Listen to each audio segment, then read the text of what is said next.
하나님의 말씀 구약 성경 요엘서 3장 말씀입니다. 구약 1273쪽 요엘서 14절에서 21절까지의 말씀 한 절씩 번갈아 읽도록 합니다. 요엘서 3장 14절에서 21절까지의 말씀 교독하겠습니다. 사람이 많음이여 심판의 골짜기에 사람이 많음이여 심판의 골짜기에 여호와의 날이 가까움이로다. 여호와께서 시온에서 부르짖고 예루살렘에서 목소리를 내시리니 하늘과 땅이 진동하리로다. 그러나 여호와께서 그의 백성의 피난처 이스라엘 자손의 산성이 되시리로다.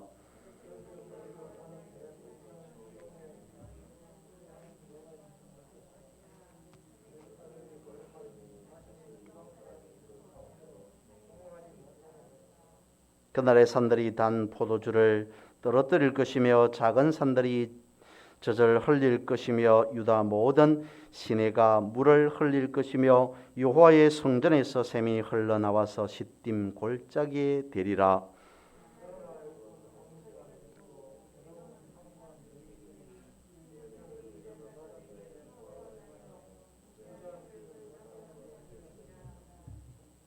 유다는 영원히 있겠고 예루살렘은 대대로 있으리라.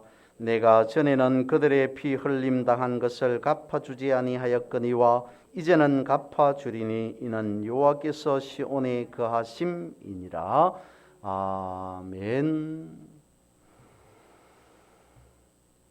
요엘서는 여호와의 날에 대해서 말씀하고 있습니다. 여호와의 날이라고 하는 것은 심판을 의미하죠. 심판이라고 하는 것이 결코 좋은 뉘앙스는 아니겠습니다만 성경에서 말씀하고 있는 마지막 때, 그러니까 심판이라고 하는 것은 말 그대로의 마지막 끝을 의미하진 않습니다. 여호와의 날, 그러니까 심판이라고 하는 것은 끝이 아닌 새로운 시작을 예견해 주는 의미입니다. 심판이라고 하는 것은 회복을 의미해 주고 있다는 거죠. 아담이 에덴 동산에서 쫓겨나갑니다. 그것을 두고 끝이다라고 말할 수 없습니다. 왜냐하니까 그것은 예수님께서 오심을 예견해 주는 의미이기 때문이라는 거죠. 예수님께서 오셔서 새로운 시작, 회복을 주시기 때문입니다.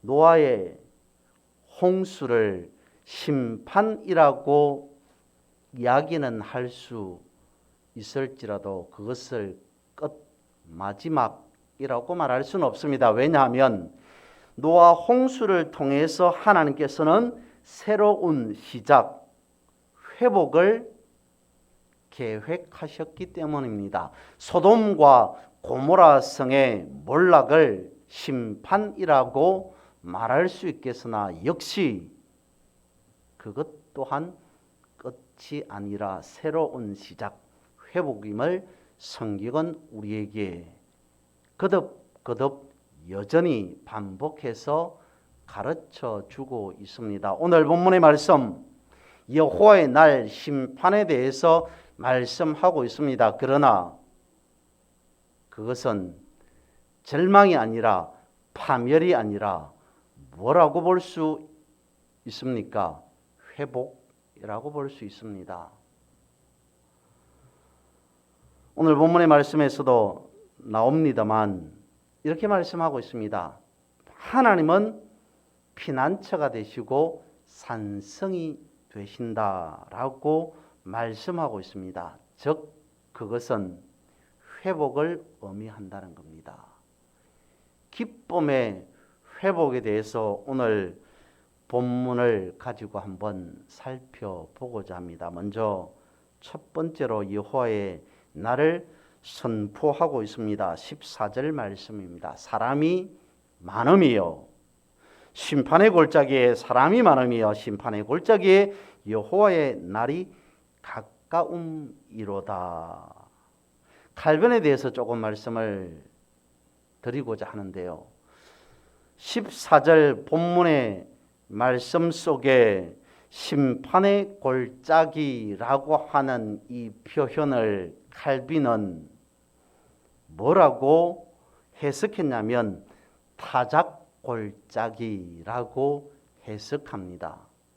마치 하나님의 심판 때는 모든 열매가 곡식이 무르익어서 추수를 하는 때와 같이 방대함을 나타내 주고 있기 때문에 심판의 골짜기를 타작 골짜기라고 해석했다는 거죠. 엄청난 심판의 때가 있을 것이다. 그 심판의 때가 얼마나 방대했냐면 칼빈의 예를 들어 칼빈의 말로 빌려오면 타작 골짜기와 같다. 타작 때, 추수 때와 같은 상황이다라고 생각해 볼 수 있다는 거죠. 근데 오늘 우리는 여기에서 그런 심판에 대해서 살펴보기보다는 이 심판의 단어를 판결이라고 하는 용어로 연결해서 한번 생각해 보고자 합니다. 제사장이 입고 있는 에봇이라고 하는 옷 위에는 판결 흉패라는 것이 달립니다. 그러니까 제사장의 옷, 제사장의 가슴에는 판결 흉패로 12돌 12보석으로 장식되어 있습니다. 거기에 우림과 둠밈이라고 하는 하나님의 뜻을 하나님의 말씀대로 판결하고자 하는 도구가 들어 있습니다. 그것을 오늘 우리로 보면 어떻게 해석할 수 있냐면 제사장의 판결 흉패 그리고 우림과 둠밈은 곧 예수 그리스도를 예표, 예수 그리스도를 상징하는 것이다 라고 볼 수가 있습니다. 그러면 만인 제사장 시대를 살아가고 있는 우리의 입장에서는 제사장의 판결 흉패라고 하는 것은 오늘 우리의 가슴, 그러니까 오늘 우리의 심령에 예수 그리스도를 품고 살아가는 것과 마찬가지다라는 겁니다. 그러면 예수 그리스도를 우리의 심령에 품고 살아가는 우리에게는 어떤 효력이, 어떤 영향력이 있겠습니까? 이스라엘 백성들이 출애굽하기 직전에 애굽에 내렸던 재앙에 있어서 문에 양의 피가 칠해져 있는 곳은 재앙이 건너갔더라, 유월되었다라고 하는 것을 성경은 가르쳐 주고 있습니다. 그것처럼 예수 그리스도를 품고 살아가는 우리들에게는 재앙이 유월됩니다. 재앙이 건너가게 된다는 거죠. 그것을 14절에서 우리는 생각해 보아야 된다라는 것을 말씀을 드리고, 이것을 15절과 16절에서 이와 같이 말씀하고 있습니다. 15절과 16절 말씀입니다. 해와 달이 캄캄하여 별들이 그 빛을 거두도다. 여호와께서 시온에서 부르짖고 예루살렘에서 목소리를 내시리니 하늘과 땅이 진동하리로다. 그러나 여호와께서 그의 백성의 피난처 이스라엘 자손의 산성이 되시리로다. 땅이 진동합니다. 하늘이 떨며 해와 달이 캄캄해지고 별들이 모든 빛을 거두어 드린다라고 말씀하고 있습니다. 마지막 때 심판의 때 여호와의 날에 대해서 말씀하고 있는데 거기에 뭐라고 말씀하고 있냐면 여호와께서 시온에서 부르짖고 예루살렘에서 시온과 예루살렘이라고 하는 것은 하나님의 나라를 상징하죠. 그리고 이어서 하나님께서는 우리의 피난처가 되시고 산성이 되신다. 하나님이 우리의 나의 보호자이시다라고 말씀을 하고 있습니다. 여기에서 피난처를 도피성과 연관해서 생각해 봅니다. 피난처와 도피성을 상고해 봅니다. 도피성이라고 하는 것은 범죄한 사람이 공정한 재판이 열리기 전까지 보호받을 수 있는 장소입니다. 다시 말씀을 드립니다. 도피성이라고 하는 것은 죄를 지은 사람이 공정한 재판을 받기 전까지 피해 있을 수 있는 곳이 도피성이지 않습니까? 그러면 이 도피성을 오늘 현재 우리의 상황, 우리의 입장에서 보면 무엇이 되겠습니까? 피난처 도피성이라고 하는 것은 오늘 우리의 교회를 생각해 볼 수 있다는 겁니다. 도피성은 장소요 공간입니다. 그런데 교회는 장소 공간의 의미보다는 모임적 공동체라고 하는 그 의미에 무게를 두셔야 됩니다. 오늘 우리에게 있어서 성도의 모임인 교회가 도피성이 되는 이유는 그 안에 무엇이 있기 때문에요? 하나님의 이름이 있기 때문입니다. 하나님의 이름으로 모인 자들 안에는 하나님의 판결, 하나님의 뜻, 하나님의 말씀이 있기 때문입니다. 그래서 본문에서는 이렇게 말씀합니다. 여호와의 날에, 심판의 날에 하나님은 우리의 산성이 되십니다. 피난처가 되십니다. 그런데 본문에서 말씀하고 있는 산성과 피난처라고 하는 것이 우리의 일반적인 상식 수준에서의 산성, 피난처가 아닙니다. 어떤 의미일까요? 시편의 말씀으로 가봅니다. 시편 46편 1절에서 3절은 이렇게 말씀합니다. 하나님은 우리의 피난처시요 힘이시니 환난 중에 만날 큰 도움이시라. 그러므로 땅이 변하든지 산이 흔들려 바다 가운데에 빠지든지 바닷물이 솟아나고 뛰놀든지 그것이 넘침으로 산이 흔들릴지라도 우리는 두려워하지 아니하리로다. 시편 46편의 상황은 실제 사건, 실제 상황인데 어떤 걸 말하고 있냐면 어떤 상황이냐면 예루살렘 성이 아수르 군대에 의해 완전하게 포위된 상황을 놓고 기록한 시로 기록한 것이 바로 시편 46편입니다. 예루살렘 성이 적군으로부터 포위되었다라고 하는 것은 무엇을 의미하는 거겠습니까?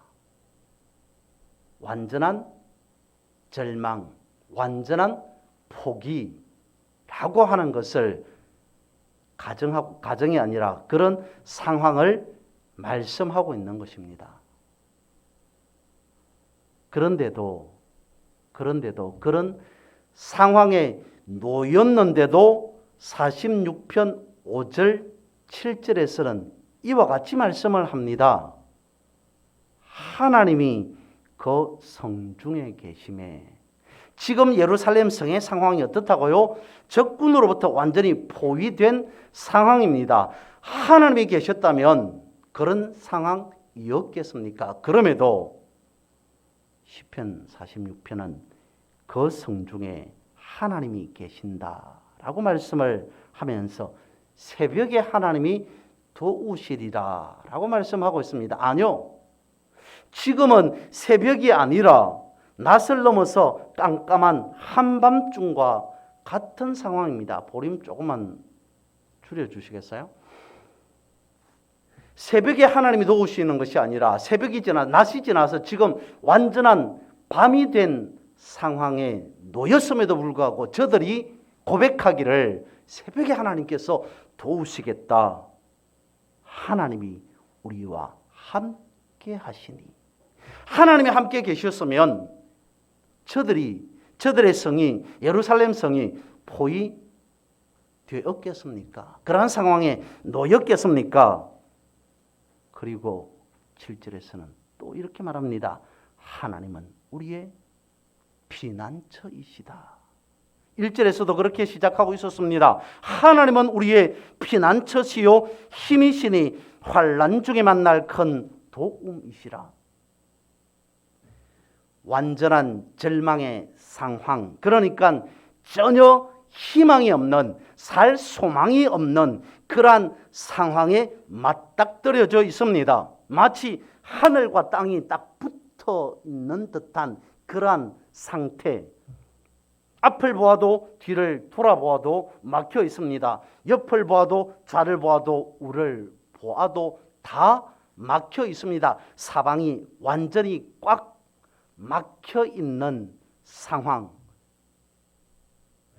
살아나갈 수 있는 구멍, 살 수 있는 희망의 어떤 빛이라고 하는 것은 전혀 없는 그러한 상태. 모든 삶의 기반이 흔들릴 수밖에 없는 절체절명의 위기의 상태. 그런 상황 가운데서 저들은 말합니다. 하나님이 함께 하십니다. 하나님이 우리의 피난처 되십니다.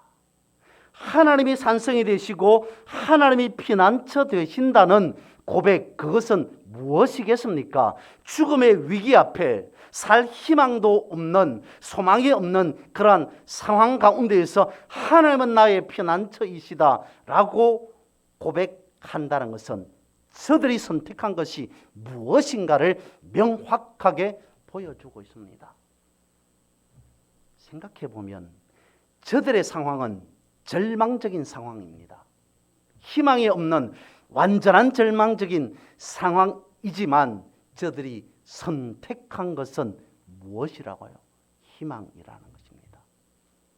저들이 무엇을 선택했는가라고 하는 것을 우리는 본문의 말씀을 통해서 그리고 이 시간을 통해서 다시 생각해 보아야 합니다. 하나님이 나의 피난처 되신다. 하나님께서 우리의 도피성이 되신다라고 하는 상황을 믿음의 선진에 대해서 살펴보면, 선진의 상황으로 다시 살펴보면 이렇습니다. 다니엘이 사자굴에 던져졌습니다. 사도 바울이 감옥에 갇혔습니다. 그때 저들은 어떻게 했습니까? 시편 46편과 같은 상황입니다. 절체절명의 위기, 그러한 상황, 그 속에서 다니엘과 바울은 찬송하였습니다. 하나님이 나의 피난처가 되신다라고 말할 수 있는 상황은 이렇다는 겁니다.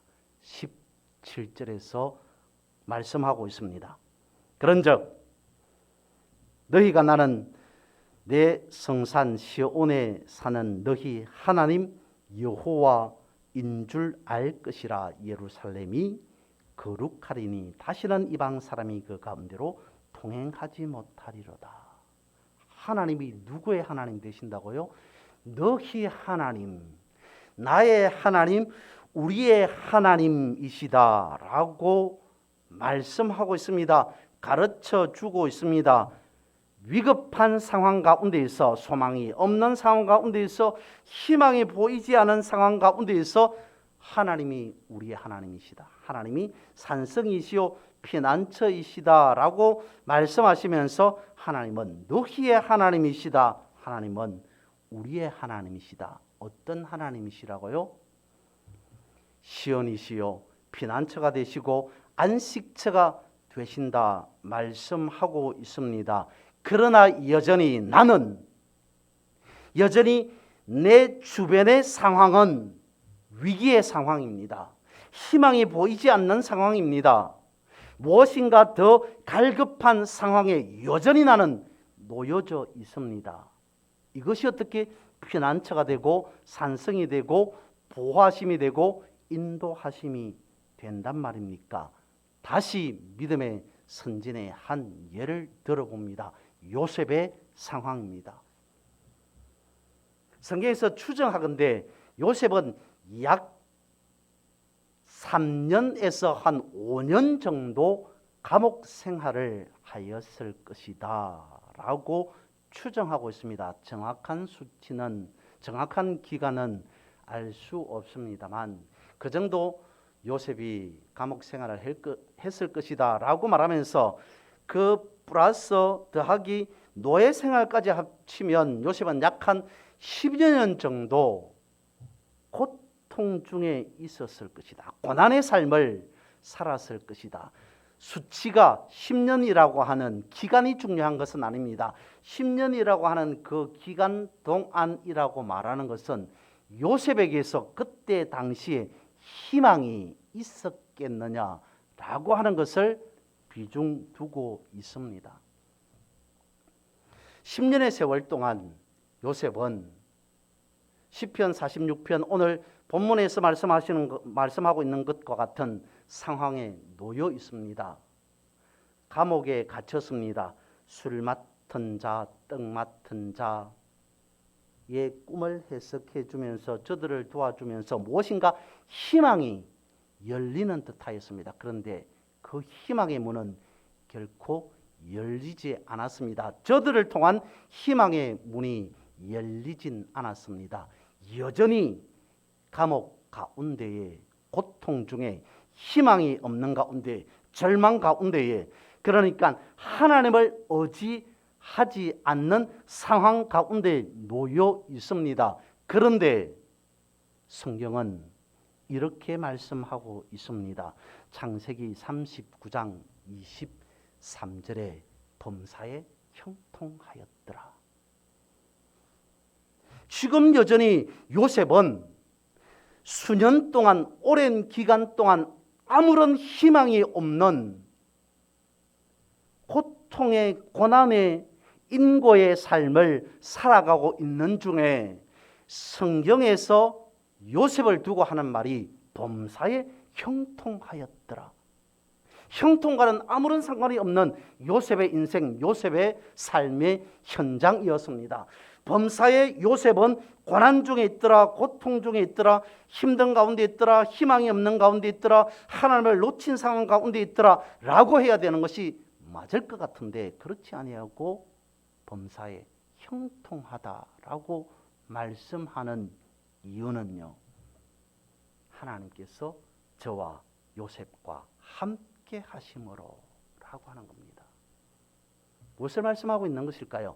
요셉의 상황은 고통의 상황, 요셉의 상황은 희망이 없는 절망의 상황입니다. 그런데 그것을 누가 보고 계신다고요? 하나님이 바라보고 계신다.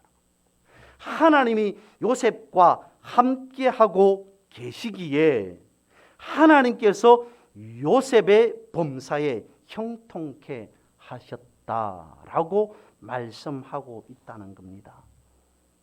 인고의 시간 가운데에 요셉이 자신을 바라본 것이 아니라 하나님께서 요셉을 바라보실 때에 형통하다라고 말씀을 하고 있다는 겁니다. 하나님이 요셉을 보심으로 요셉은 형통하였다면 내가 나를 바라보는 것이 아니라 하나님께서 나의 고통을 바라보시고 나의 절망을 바라보시고 나의 어려운 환경을 바라보시고 나의 처지를 바라보실 때에 뭐라고 말씀을 하시는가? 뭐라고 말씀하고 있을까요? 뭐라고 말씀하실까요? 하나님께서 요셉의 상황과 동일하게 말씀하지 않을까 싶습니다. 범사에 나를 형통케 하셨더라. 인고의 시간, 그것은 하나님을 절대적으로 의지해야 하는 기간 때 그것을 말씀해 주고 있습니다. 그래서 본문 17절에 말씀하고 있습니다. 너희의 하나님, 그 하나님은 어떤 하나님이시겠습니까? 우리를 형통케 하시는 하나님, 그것을 말씀을 하고 있는 것이죠. 17절 너희의 하나님이라고 하는 이 말씀, 이 본문을 보면서 이런 생각을 해보았습니다. 사막 가운데 살아가는 사람이 아닌 사막을 여행하는 사람들이 물을 어떻게 해결하는가라고 하는 장면을 본 적이 있습니다. 사막을 가야 되겠다고 하는 사람이 물을 들고 가겠습니까? 하루 이틀 사막으로 가는 게 아닌데 몇 날, 며칠, 몇 개월을 지내야 될 사람들은 이렇게 사막에서 식수를 해결합니다. 약품이나 아니면 이동식 휴대용 정화기 필터를 가지고 갑니다. 사막에서 어떤 물이든 물 자체를 발견한다는 것 자체가 기쁨입니다. 희망입니다. 그런데 아무리 물이라 하더라도 그것을 바로 사람이 음용, 식수로 쓸 수는 없습니다. 약품 하나를 넣으니까 비로소 마실 수 있는 물이 되었습니다. 오염된 물이라 할지라도, 더러워진 물이라 할지라도 이동식 휴대용 정수기를 통해서 필터링 되어지니까 식수로 활용할 수 있습니다. 먹어도 좋은, 먹어서 탈이 나지 않는 물로 바뀌더라는 겁니다. 하나님과 우리의 관계가 그와 같지 않을까 싶습니다. 하나님께서 우리에게 예수 그리스도를 보내주셨습니다. 우리는 예수 그리스도를 통해서 필터링 된 자들이라는 거죠. 왜냐하면 사막에 오염된 물이라 할지라도 그것을 당장은 바로는 직접적으로는 마시지 못한다 할지라도 오염되었을지라도 물은 물입니다. 물이라고 하는 본질 자체는 변하지 않습니다. 그 안에 불순물을 제거해 버리면 사람이 먹어도 되는, 먹어도 마셔도 탈이 나지 않는 물로 바뀌는 것처럼 하나님께서 예수 그리스도를 통해서 우리 안에 있는 모든 불순물을 제거해 버리면 우리는 어떤 자가 된다고요? 하나님의 형상을 드러내는 자, 하나님의 형상을 가진 우리입니다. 본질이 바뀐 것은 아닙니다. 여러 가지 세상적인 것으로 오염되고 더럽혀져 있습니다. 내가 어떻게 거룩해질 수 있습니까? 내가 어떻게 형통할 수 있습니까? 우리가 어떻게 하나님 앞으로 나아갈 수 있습니까? 십자가를 고백할 수 있습니까?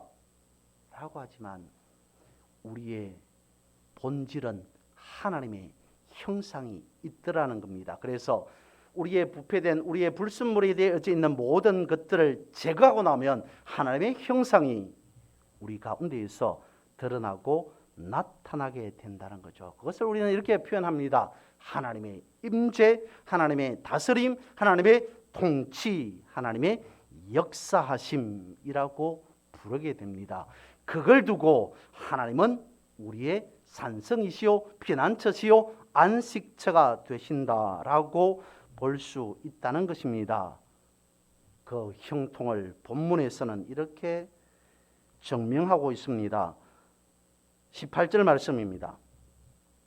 그날에 산들이 단 포도주를 떨어뜨릴 것이며 작은 산들이 젖을 흘릴 것이며 유다 모든 시내가 물을 흘릴 것이며 여호와의 성전에서 샘이 흘러나와서 시딤 골짜기에 되리라.